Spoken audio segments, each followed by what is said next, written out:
Welcome to The Explainer. So today, we're tackling a totally high-stakes, real-world survival guide, and it is perfectly timed for kitten season.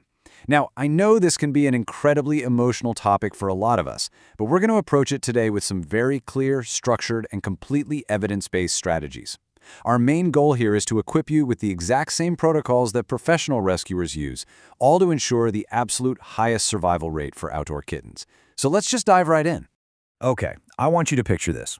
You're out walking near a woodpile, or maybe you're just checking under a neighbor's porch, and suddenly you hear it, that tiny, high-pitched chirping sound. You look down, and boom, there they are. A little pile of absolutely helpless, tiny kittens. And, obviously, your heart just melts on the spot. Your absolute first, deeply human instinct is to immediately swoop in, scoop them all up into a nice warm box, and bring them inside to rescue them, right? But here's the stark reality. You probably shouldn't touch them. I know that completely breaks all of our instinctual assumptions. But instantly removing those kittens is honestly one of the most dangerous mistakes you could possibly make. What feels like a heroic rescue to us can actually be an accidental kidnapping. You're essentially stripping those neonates of their absolute best chance at survival simply because a mother cat's milk and her immune-boosting antibodies are, well, biologically irreplaceable. All right, so here is our game plan for today. First, don't kidnap the kittens. Second, why mother cats hide. Third, setting up passive markers. Fourth, the white towel test. Fifth, assessing the kitten's condition. And finally, number 6, making the final decision. Let's start with Section 1. Don't kidnap the kittens. The danger of premature removal.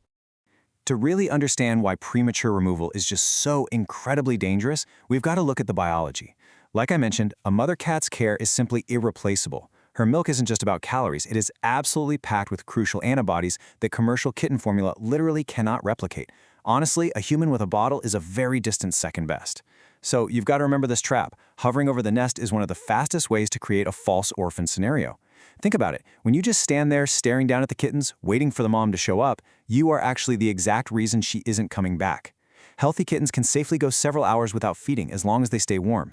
You're hovering? That's a way bigger threat to them right now than a missed meal. Moving on to Section 2, Why Mother Cats Hide, Understanding Feline Instincts. And that brings us right into Section 3, Setting Up Passive Markers, Tools of Espionage. So mother cats don't just hang out in the nest 24/7. They have to leave to hunt for calories to keep their milk production up, and they will deliberately hide if they sense any danger. To a small feral cat, a well-meaning human looks like a massive, terrifying predator. She will flat out refuse to approach her babies until she knows the coast is completely clear. So, to outsmart her instincts, we use tools of espionage, basically passive monitoring. There are 2 main ways we do this. The recognized gold standard is the flower trick. You just sprinkle a ring of flour around the nest to capture distinct adult paw prints. But say it's super windy or raining or the nest is buried in deep mulch. Well, then we use a field adaptation called the white towel test. Instead of looking for tiny paw prints, we use a light-colored cloth to look for gross displacement, meaning we're looking for evidence that the mother physically moved the cloth to get back to her babies. Let's get into Section 4, the white towel test, field protocol. Okay, here is exactly how you execute this like a pro.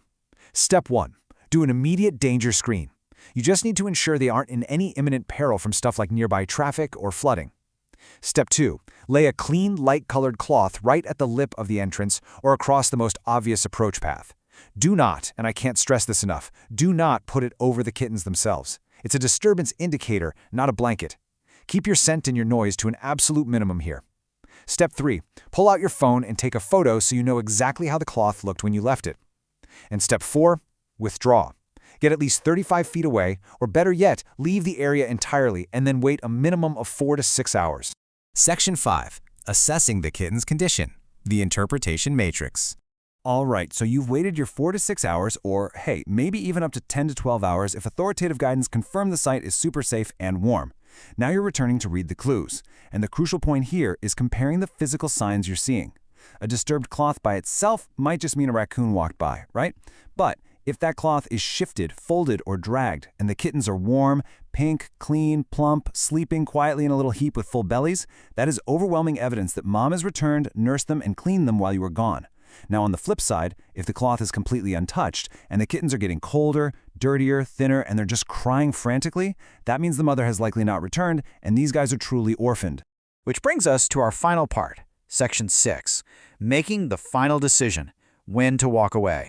Now, obviously, we always have to balance our passive monitoring with reality. There are definitely absolute hard stop situations where you skip the towel test entirely and you just intervene immediately. For instance, if you find a dead or visibly injured mother cat nearby.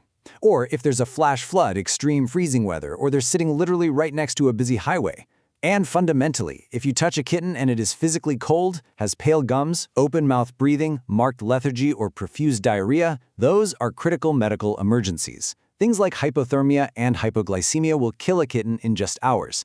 In those specific cases, you immediately step in, provide slow warming, and get veterinary help right away. But what if your assessment points to active maternal care? Well, then you face the hardest step of all. If those kittens are warm, pick, and quiet, you have got to trust the process and walk away. Your role officially shifts from rescuer to supporter. You can provide food and water nearby, but let her do the heavy lifting of actually raising them. Armed with the science of feline reproduction and the logic of the white towel test, honestly, the real challenge is fighting our own human egos. We all want to be the saviors, but often the most heroic thing we can possibly do is quietly set up our markers, back away, and just give nature its best chance. So are you prepared to step back and let the mother cat be the hero? Keep this matrix in mind the very next time you hear that tiny chirping in the bushes. Thanks for hanging out with me on this explainer, and I really hope this empowers you to make the smartest, safest decisions out there in the field.